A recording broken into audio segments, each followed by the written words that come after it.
Ողջույն ձեզ հարգելի հայրենակիցներ, նոյատապանի տաղավարում սկսում ենք ժամանակների խաչմերուկում հաղորդաշարի այսօրվա մեր թողարկումը։ Եվ այսպես, եթե հիշում եք, հարգելիներս, ես մեր նախորդ թողարկումներից մեկի ժամանակ եւ նաեւ պարբերաբար վերջերս ասում էի, որ առաջիկա հաղորդումներում մենք ես մասնավորապես սկսելու եմ անդրադառնալ եւ ծանրանալ ոչ թե նրա վրա, թե ինչ է անում Նիկոլ Փաշինյանը նրա գործողությունների վերլուծության կամ գնահատականի հետևանքների վրա, այլ այսուհետև մեր թողարկումների հիմնական մեխը լինելու է, թե ինչ պետք է անենք մենք,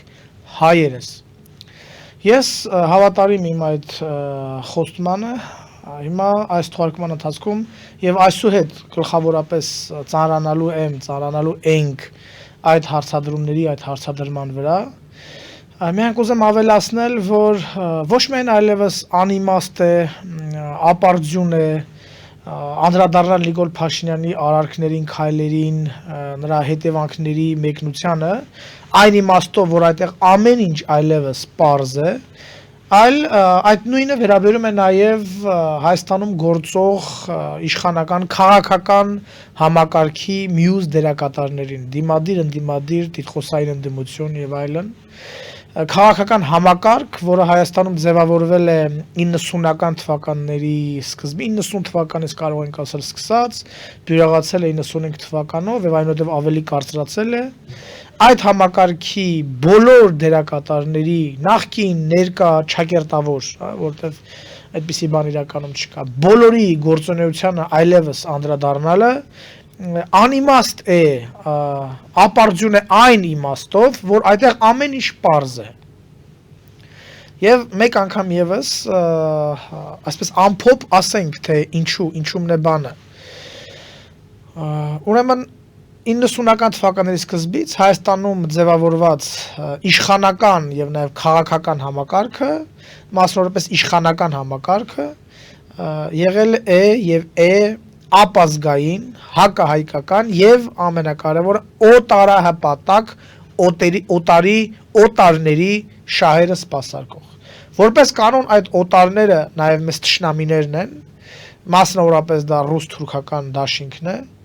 եւ այդ համակարգի բոլոր դերակատարների գործունեությունը եղել է հենց օտարներին սպասարկելու եւ հակահայկականության տիրույթում։ Այստեղ իհարկե իրենք սպասարկել են նաև իրենց կլանային մասնավոր շահերը, հարստացել են, հարստություններ են դիզել եւ այլն, եւ դա համատեղել են օտարներին ծառայելու հետ, ուղղակի անուղղակի։ Եվ այդ համատեքստում այն քաղաքական ճակերտավոր դիսկուրսը կամ օրակարգերը, որոնք հիմա ծավալվում են այդ նույն դերակատարների կողմից, կլինեն համապետական նշանակության, կլինեն ինչ-որ լոկալ ընտրությունների մակարդակով։ Դրանք ուղղակի զբաղացնելու,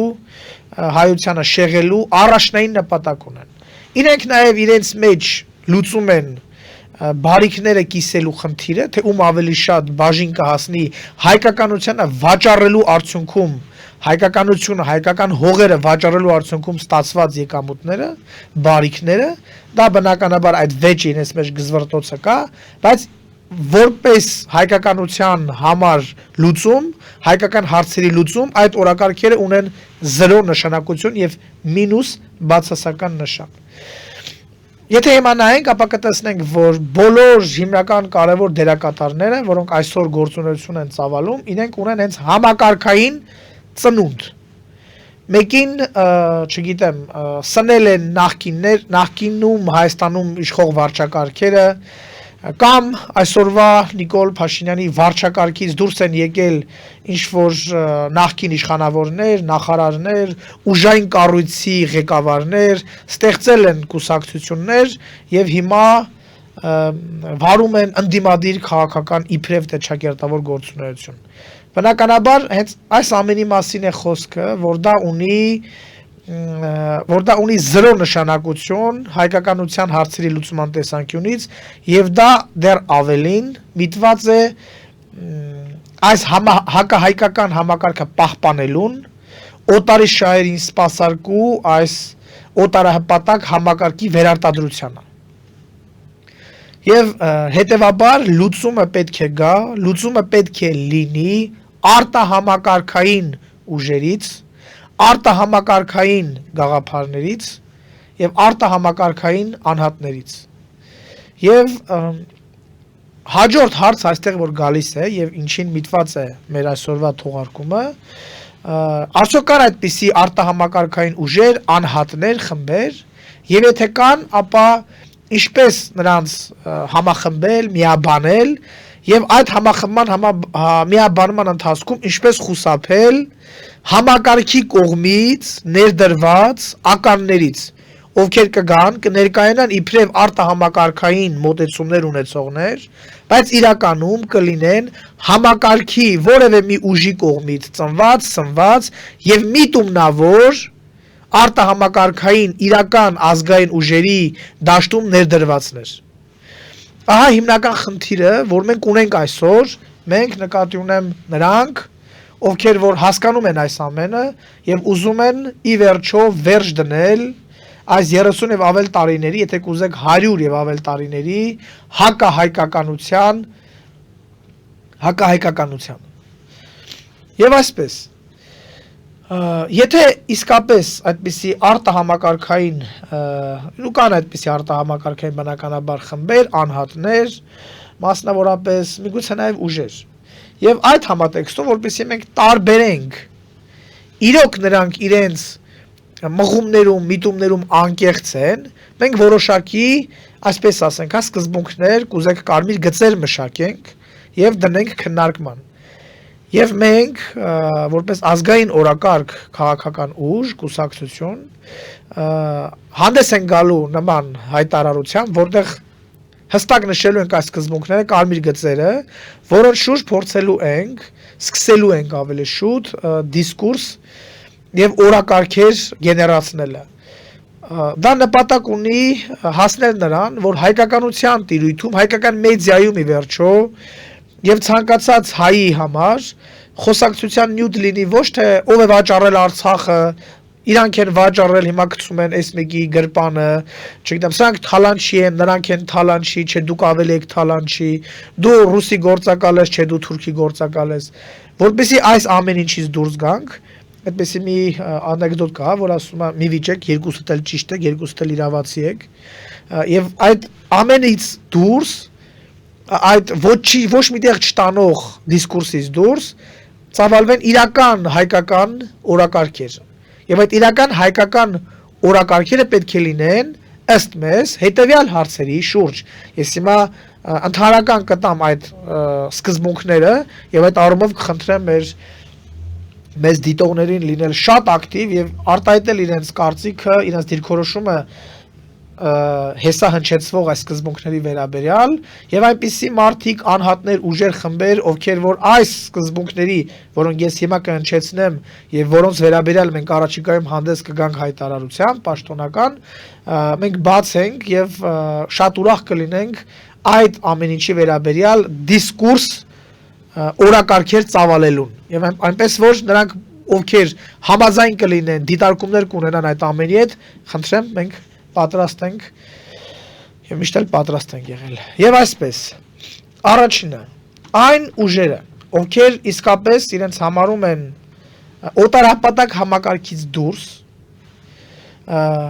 հայկականության շահերին սպասարկու, հայկականության շահերին հետամուտ ուժեր, կարծում ենք, որ պետք է անդրադառնան հետևյալ հարցերին, առաջինը հեսա կհնչեցնենք եւ տան իրենց հստակ արձագանքը, մոտեցումը։ Օրինակ առաջին հարցը Հայաստանի երրորդ հանրապետություն կոչեցյալը այսօրվա Հայաստանը հանդիսանում է Հայաստանի առաջին հանրապետության իրավահաջորդը թե ոչ, թե համարվում է սովետական կոչված Հայաստանի իրավահաջորդը։ Բոլոր այն ուժերը, ովքեր հանդես են գալիս հայկականության դիրքերից, ովքեր գտնում են, որ այս համակարգը օտարահպատակ մեզ ի վերջո հասցրեց այս օրվան, Արցախի հանձնումով, ցեղասպանությունով եւ այլն, ովքեր ես դուրս են համարում այս ամեն ինչից, այս հարցին պետք է պատասխանեն։ Ինչու նրանք չպետք է պատասխանեն համակարգային ուժերը, որտեղ այնտեղ ամեն ինչ պարզ է, եւ այստեղ որևէ ակնկալիք առնվազն մենք չունենք։ Եվ հիմա Հայաստանի Հանրապետությունը ում իրավահաջորդն է համարվում։ Հայաստանի առաջին հանրապետության, թե սովետական կոչված Հայաստանի, թե բռնակցման արդյունքում ձևավորված ենթակա մի միավորի, որի անունն էր Սովետական Հայաստան։ Հաջորդ հարցին պետք է պատասխանեն։ Արդյոք Հայաստանի Հանրապետությունը պետք է հետամուտ լինի բարձրաձայնի բոլոր միջազգային ատյաններում, բոլոր հնարավոր ձևերով, երկկողմ պետական հարաբերություններում նույնպես կներեք, ցեղասպանության հետևանքների, դրանց վերացման եւ պահանջատիրության հարցը։ Այսինքն ոչ թե պետք է մենք ասենք ուղղակի հիշում ենք, այլ հիշում ենք, բ պահանջում ենք, որպեսզի սա ճանաչվի որպես կայացած փաստ, եւ այնուհետեւ ճանաչվելուց հետո Հայաստանի Հանրապետությունը հանդես է գալիս որպես միջազգային սուբյեկտ պահանջով վերացնել հայոց ցեղասպանության հետևանքները հնարավորինի չափերում։ Ինչ նկատի ունեմ, անհնար է սպանված ցեղասպանված մարդկանց վերակենդանացնելը։ Բայց այդտեղ հետևանքներ կան, որոնք այսօր հնարավոր են վերականգնման, եւ ամենակարևորն այդտեղ հայոց բնորանի հայկական հողերի պահանջն է։ Չէ՞ որ թուրքերը հայերին ցեղասպանել են մեր պատմական հայրենիքում, եւ եթե դա փաստ է, որ արձանագրվում է միջազգային ատյաններում, ապա պետք է բարձրացվի նաեւ հայկական հողերի վերադարձի հողահավաքի հարցը։ Արդյոք Հայաստանի Հանրապետությունը պետք է այս խնդիրների առաջին հասցեատերը լինի։ Ոչ թե պատվիրակի Սփյուռքը հայությանը, չգիտեմ, Սփյուռքում մեծացած հայերին եւ այլն, այլ ինքը պետք է հանդես գա որպես առաջին հասցեատերը եւ առաջին շահագրգիռ ուժը, սուբյեկտը միջազգային։ Այս հարցին պետք է պատասխանեն բոլոր այն ուժերը եւ պետք է պատասխանեն հանրային, հրապարակայնորեն, որպեսզի հայությունը լսի այս հարցերի վերաբերյալ նրանց կարծիքը, գնահատականը եւ այնուհետեւ արդեն պետք է ջանք չխնայել, որպեսզի հայկականության տիրույթում օրակարգերը լինեն, դիսկուրսները ծավալվեն այդ հարցերի շուրջ։ Ցանկացած այլ օրակարգ, որը ներս կբերեն համակարգային ուժերը իրենց հսկայական ֆինանսական եւ այլ ռեսուրսներով, պետք է արտահամակարգային ուժերի կողմից ուժեղ հակադարձման ենթարկվի, ուժեղ, միաբանված, համակարգված։ Իհարկե այստեղ ուժերը խիստ անհավասար են, որովհետև համակարգային ուժերի միջոցները այս 30 եւ ավել տարիների ընթացքում այնքան են շատացել, որ այո, անհամեմատելի է նրանց մեդիա ռեսուրսը, ֆինանսական ռեսուրսները, մարդկային ուժը, բայց այդ ամենով հանդերձ, եթե մենք դուրս են գալիս պայքարի, իսկ պայքարը կրում է ազգային ազատագրական բնույթ, որովհետև մենք պայքարում ենք օտարին սպասարկու համակարգից ազատագրվելու համար, ուրեմն մենք պետք է այս ճանապարհով շարժվենք, որքան էլ որ դա դժվար է, որքան էլ որ դա սկզբում կարող է թվալ խիստ այսպես խոչընդոտներով լի։ Բայց ցանկացած գործ, որը արդար է, ճշմարիտ է իր ամբողջության մեջ, ոչ թե կիսաճշմարտություններ են հնչում, այլ ամբողջության մեջ ինքը հենց այդպես է, փաստն է, ունենալու է Աստծո աջակցությունը եւ ի վերջո հասնելու է հաղթական ավարտի։ Հաջորդ հարցը, որին ուզում ենք որպես էլի ցանկացած ուժ արտահամակարգային իրեն համարող ազգային ազատագրական պայքարի կողմնակից պատասխանի, արդյոք կողմ են, որ Հայաստանի Հանրապետությունը, հայության պետությունը պետք է լինի հայկական ազգային արժեքների հիման վրա, ազգային արժեքների վրա հենված, միջազգային համաշխարհային փորձի, ձեռքբերումների հետ հաշվի նստող, դրանցից դասեր քաղող, դրանց հետ համագործակցող, բայց հայկական արժեքների վրա խարսխված, հայկականության շահերը հետապնդող ազգայնական պետություն։ Այստեղ խնդրում եմ, նորից մտցնենք հստակ տարանջատում ազգայնականի եւ ազգայնամոլության մեջ, որպեսզի այդ ձեռնացուները, այդ սազանդարները չսկսեն նորից այդ խաղը, լեզվա խաղը սկսեն եւ շփոթության մատնեն հայությանը, ազգայնականությունը փորձելով նույնականացնել ազգայնամոլության հետ, ազգայնամոլությունը բացարձակ հակառակն է ազգայնականության, ազգայնամոլությունն է նացիզմը, իսկ ազգայնականությունը դա սեփական արժեքների վրա հենված, սեփական արժեքները ճանաչող, դրանք հարստացնող, օտարների ազգային արժեքները հարգող, դրանցով հարստացող, օտարներին սեփական արժեքներով հարստացնող գաղափարախոսությունն է։ Հիմա Հայաստանի Հանրապետությունը, հայկական պետությունը պետք է լինի այդպիսին, թե պետք է լինի գլոբալիստական, թե պետք է լինի իզմեր չճանաչող, թե պետք է լինի ոչ թե հայության, այլ Հայաստանի Հանրապետության քաղաքացու շահերը պաշտպանող, ես ինչ եմ սա ասում, որովհետև այո, Հայաստանի Հանրապետության քաղաքացի կարող է լինել այլ ազգության ներկայացուցիչներ, այո, բայց Հայաստանի Հանրապետությունը հանդես է գալիս գլխավորապես հայության, հայկականության, հայկական ավանդույթի, լեզվի, մշակույթի, կրոնի, եկեղեցու հավատքի պաշտպանությամբ, ոչ թե մնացած բոլորի առաջնահերթ շահերը պաշտպանում է, քաղաքացիական իրավունքները երաշխավորում է, բայց ինքը հանդիսանում է հայկականության զարգացման, պահպանման հիմնական երաշխավորը։ Թե մենք հայկականությունը շպրտում ենք մի կողմ, վերցնում ենք գլոբալիստական գաղափարախոսություններ եւ հայկական պետությանը զրկում ենք հայկականության դիմագծից։ Այս պատասխանը պետք է հնչեցնեն, այս հարցի պատասխանը նույնպես պետք է հնչեցնեն իրենց արտահամակարգային եւ ազգային ուժեր համարողները։ Այ երեք հիմնական հարցադրումները, որոնք ունեն շատ ենթահարցեր, բայց սրանք են հիմնական հարցերը։ Կրկնում ենք, ում իրավահաջորդն է Հայաստանի Հանրապետությունը, առաջին հանրապետության, թե սովետական կոչված միավորի, Հայաստան միավորի, արդյոք Հայաստանի Հանրապետությունը պետք է հանդես գա ցեղասպանության վերացման, ցեղասպանության հետևանքների վերացման եւ պահանջատիրության դիրքերից Հայաստանի Հանրապետությունը որպես միավոր, թե Հայաստանի Հանրապետությունը գործ չունի դրա հետ։ Եվ երրորդ հարցը, ինչ արժեքների վրա պետք է հենված լինի հայկական պետականությունը, ազգային թե գլոբալիստական։ Սա ամենակարևոր հարցերն են, որոնց պետք է պատասխանեն,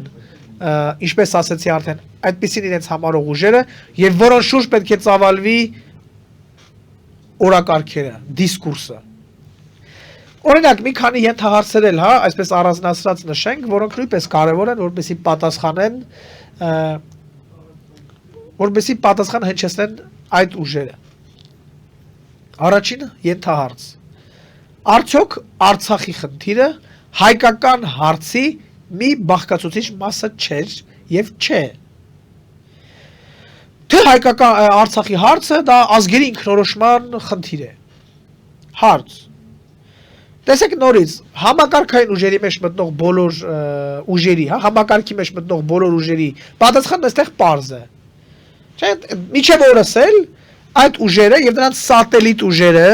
եւ նրանց սազանդարները դեռևս խոսում են Արցախահայության ինքնորոշման իրավունքի մասին, Արցախահայության, չգիտեմ, իրավունքների այնտեղ բնակվելու մասին, ոչ ոք չի խոսում, համակարգային ուժերի մասին է խնդիրը, խոսքը եւ նրանց սատելիտ ուժերի, որ սա հայկական հողերի մասին խնդիր է, որ սա հայկական հարցի մի հատվածն է, ինչպես Նախիջևանը, ինչպես Ուտիքը եւ այլն։ Եվ այս տրամաբանությամբ, ազգերի ինքնորոշման տրամաբանությամբ համակարգը, համակարգային ուժերը փակում են Նախիջևանի հարցը, փակում են Արևմտյան Հայաստանի հողերի հարցը, բոլորը փակում են, որովհետև ով այնտեղ պետք է ինքնորոշվի։ Դրա համար ենք ասում, որ այդ ուժերի հետ ամեն ինչ այլևս պարզ է։ Այդտեղ ուժեր կան, որ իրենց ազգային են համարում, չգիտեմ եւ այլն, ճամարտակում են արդեն քանի տասնյակ եւ 100 տարի է, բայց միևնույն է գործողությունները ցույց են տալիս տրամագծորեն հակառակը։ Եվ հաջորդ հարցը այստեղից, եթե Արցախի հարցը եղել է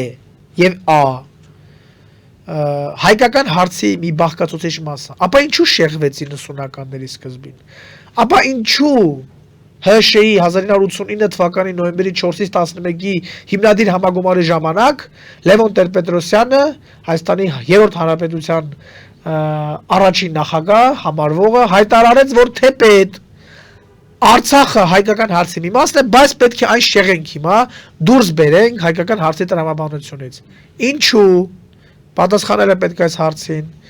Ումներ դա ձեռնտու, որ ուժերին էր ձեռնտու Արցախը դուրս բերել հայկական հարցի տրամաբանությունից եւ այդպիսով Արցախյան կոնֆլիկտը փոքրացնել եւ նրան փոփել միայն Լեռնային Ղարաբաղ կոչված միավորի սահմաններում, որովհետեւ եթե ինքնորոշվել, ապա հայերը չեն կարող ինքնորոշվել օրինակ ջրականում, օրինակ ակնայում, օրինակ Կովսականում, որտեղ այնտեղ ուղակի կոտորվել են, գաղթեցվել են եւ լքել են իրենց պատմական հայրենիքի սահմանները։ Եթե գնում ենք ինքնորոշման սկզբունքով, հայերը պետք է ինքնորոշվեն Ստեփանագերտում, Շուշիում, Հադրութում եւ այն 4400 քառակուսի կիլոմետր տարածքում։ Իսկ այն մյուս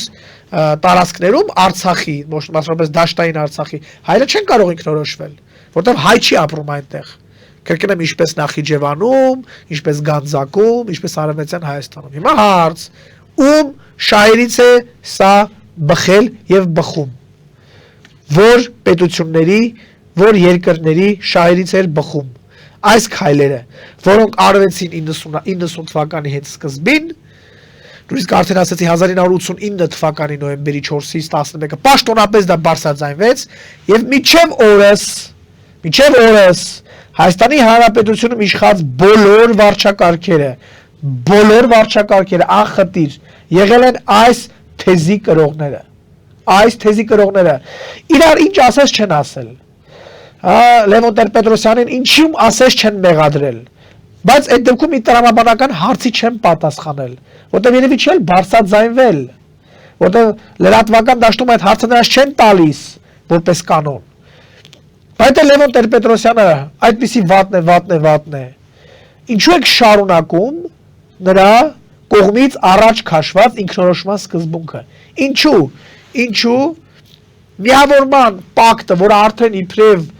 փաստ կայացել էր Արցախի միավորման փաստը Հայաստանի Հանրապետության հետ 1989 թվականի դեկտեմբերի 1-ով, ինչու դա թողեցիք, ուրացաք եւ գնացիք անկախության ճանապարհով, կեղծ անկախության ճանապարհով, ինչը բերեց եւ հանգեցրեց այս վերջնակետին։ Եվ հիմա էլ դեռ շարունակում եք դա։ Հիմա հարց. ում շահերն եք դուք բոլորովդ սպասարկում,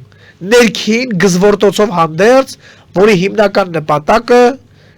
հայկականությանը վաճառքի արդյունքում ստացված եկամուտների բաշխումն է, ով ինչքան կստանա, ով կստանա Գյումրիսկ կվերցնի իր մասնաբաժինը, ով կստանա, չգիտեմ, Գորիսը այնտեղից մասնաբաժին կունենա, ով կստանա Երևանը այնտեղից իր մասնաբաժինը ավելի շատ կլինի, ով կստանա ամբողջ Հայաստանի Հանրապետության իշխանությունը, դե բնականաբար այդտեղ արդեն եկամուտները եւ բարիքները բազմապատիկ անգամ ավելին են։ Հետևաբար համակարգային եւ համակարգին սպասարկող ուժերին մի կողմ եք դնում, դեռ արդեն ամեն ինչ պարզ է վաղուց, այդ թվում նաև ներառյալ Նիկոլ Փաշինյանին, եւ հարցը նորից կրկնում ենք, բարձրաձայնում ենք արտահամակարգային այն ուժերի համար, ովքեր կողմնակից են ազատագրական պայքարին, ովքեր կողմնակից են, որ այս 30 եւ ավել տարի Հայաստանը օկուպացված է եղել օտարներին թշնամուն ծառայող սպասարկու համակարգի կողմից։ Հիմա այդ ուժերը պետք է պատասխանեն այս հարցերին, ենթահարցերին նաև, ովքեր են շեղել, ինչու են շեղել եւ ումներ դա ձեռնտու։ Եվ եւս մեկ հարցադրում, արդյոք կամ ինչ գնահատական եք տալիս, շատ հստակ, շատ կոնկրետ, ինչ գնահատական եք տալիս ռուս-թուրքական 1921 թվականի մարտին եւ հոկտեմբերին կնքված Մոսկվեվ Կարսի պայմանագրերին, Մոսկվայի պայմանագիրը ընդ որում հիշեցնում եմ, որ կոչվում էր ռուս-թուրքական եղբայրության եւ բարեկամության մասին պայմանագիր, որը ըստ էության տարածաշրջանը բաժանեց Թուրքիայի եւ Ռուսաստանի միջև, որը ըստ էության օրինական, ոչ թե օրինական ասած, այլ պայմանագրերով, օրինական ասել բառը սխալ էր, կներեք, պայմանագրերով դե ֆակտո հողի վրա ստեղծեց, հողի վրա ամնագրեց հայոց ցեղասպանության արդյունքում հաստատված սահմանները։ Հայոց ցեղասպանության արդյունքում հաստատված սահմանները ամրագրվել են 1921 թվականի Մոսկվեվ Կարսի պայմանագրերով։ Հիմա հարց. ինչ գնահատական եք դուք դրան տալիս։ Արդյոք Մոսկվեվ Կարսի պայմանագրերը ապօրինի չեն, հակահայ չեն իրենց ամբողջ էությամբ, եւ արդյոք դրանք ենթակա չեն Հայաստանի Հանրապետության կողմից, Հայաստանի Հանրապետության ապագա ազգային իշխանությունների կողմից կատարյալ մերժման եւ դրանց հետևանքների վերացման։ Սրանք հիմնական հարցերն են, ենթահարցերն են, որոնց շուրջ մենք ազգային օրակարգ կուսակցությունը հանդես է գալու հայտարարությամբ, գուցե ավելի ընդարձակ, եւ որի վերաբերյալ կրկնում եմ նախաձեռնվելու է, սկսվելու են դիսկուրսներ, խորհրդակցություններ եւ ամեն ինչ արվելու է ուժերի ներածին եւ մի քիչ էլ այն կողմ, որպեսզի համակարգի եւ համակարգային ուժերի կողմից հայությանը հրամցված ապազգային խոսույթի դիսկուրսերի օրակարգերի կողքին եւ դրանց փոխարեն ի վերջո առաջանան, զարգանան ազգային, հայկական բովանդակությամբ դիսկուրսներ, օրակարգեր ի վերջո, որոնք պետք է ձևավորվեն այս դիսկուրսների արդյունքում եւ որոնց շուրջ պետք է տեղի ունենա միաբանումը հայկականության, հայկական ազգայնական ուժերի, ովքեր պետք է ի վերջո ազատագրեն երկիրը այս հպատակ, օտարին սպասարկու, ներկլանային շահերը օտարների շահերի հետ համադրող ապազգային տարերից եւ համակարգից։ Շնորհակալ եմ, այս թեմատիկան լինելու է շարունակական, համառորեն շարունակական, միջև որ իր փոքրիկ մասնաբաժին է ունենա ազգայնական ապագա ճամբարի միաբանման համատեքստում։ Կհանդիպենք հաջորդիվ։